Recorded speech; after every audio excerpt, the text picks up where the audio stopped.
सावन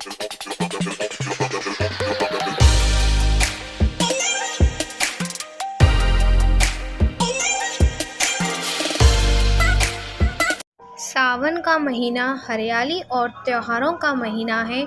इस महीने में कई व्रत और त्योहार आते हैं। उन्हीं में से एक त्योहार है हरियाली तीज। सावन मास में आने वाली हरियाली तीज सौभाग्य का वरदान लेकर आती है। हरियाली तीज मुख्य रूप से स्त्रियों का त्योहार है। हालांकि कई जगहों पर यह व्रत केवल स्त्रियों तक ही सीमित नहीं होता, बल्कि पुरुष भी मां पार्वती को पालकी में बैठाकर उनकी झांकी निकालते हैं और कई जगहों पर मेला भी लगता है। हरियाली तीज श्रावण मास के शुक्ल पक्ष की तृतीया को मनाई जाती है। पुरानी कथाओं के अनुसार माता पार्वती ने भगवान शिव को पति के रूप में पाने के लिए 108 वर्षों तक घोर तपस्या की थी, लेकिन भगवान शिव तो शमशान में रहने वाले थे। उन्होंने पार्वती माँ को समझाया, तुम तो महलों में रहने वाली राजकुमारी हो, तुम कैलाश पर सुख सुविधा वाला जीवन नहीं जी सकोगी। लेकिन माँ पार्वती हर त्याग के लिए तैयार थी। पार्वती के तप से खुश होकर भगवान शिव ने उन्हें तीज के ही दिन पत्नी के रूप में स्वीकार किया था। इस दिन महिलाएं व्रत करके माँ पार्वती और भोलेनाथ से अटल सुहाग की कामना करती हैं। माना जाता है कि इस दिन भगवान भोलेनाथ पृथ्वी पर अपने ससुराल आते हैं।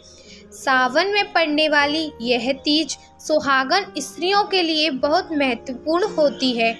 मान्यता है कि इस दिन गौरी शंकर की पूजा करने से सभी मनोकामनाएं पूरी होती हैं। विवाहित स्त्रियों के पुरुषों की उम्र लंबी होती है और अविवाहित लड़कियों को उनका मनचाहा जीवन साथी प्राप्त होता है। हरियाली तीज में हरी चूड़ियाँ, हरे वस्त्र पहनने के साथ ही 16 श्रृंगार करने और मेहंदी लगाने का विशेष महत्व है।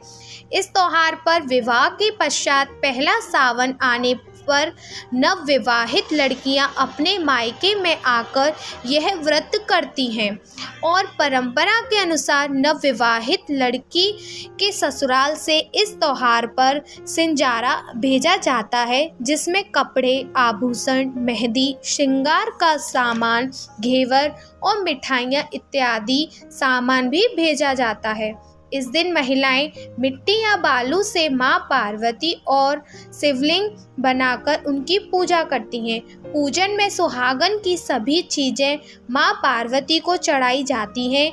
तीज माता की कथा सुनने के बाद खीर, पूड़ी या हलवे का भोग लगाया जाता है। पूजन होने के बाद मूर्तियों को पवित्र स्थान पर प्रवाहित कर दिया जाता है।